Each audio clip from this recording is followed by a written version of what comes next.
Пропаднати тендери за старана терапија, недоволно количини на лекови. Светскиот ден на хемофилија годинава пациентите го одбележуваат со низа проблеми со кои се соочуваат во здравствениот систем, поради што бараат итна реакција од здравствените власти. Па повозрастните, верувајте, повеќето се в кревет, тие се со големи оштетувања по зглобови, то се болки, то се неподносливи болки.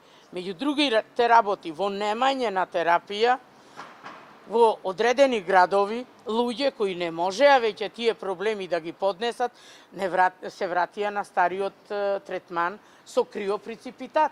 То не е ништо ново, али веќе Светска федерација и здравствена организација забранете криопреципитатот да се користи во цел свет. Министерството за здравство уште пред 2 месеци најави дека дел од факторите кои ги нема ги обезбедиле со донација, но и таа донација се уште не стигнала до пациентите. Презразочарани сме од недостаток на терапија, сакаме да се социјализираме, да живееме и државата да не свати еднаш и на една маса ги повикувам сите.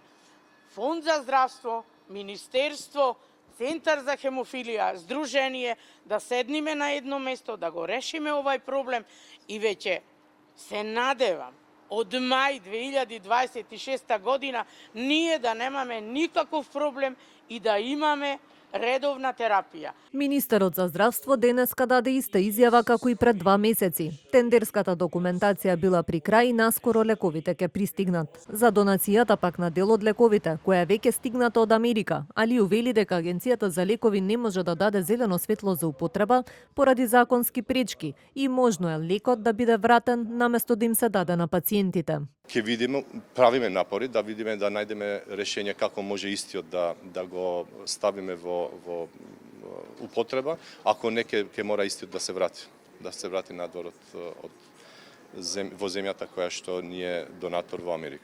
Освен за хемофилија, пациенти реагираат дека нема дел од лековите за онколошко болните, а исто така реагира и пациенти со дијабетес дека сензорите за мерење шекер во крвта се уште ги нема во сите градови низ земјава.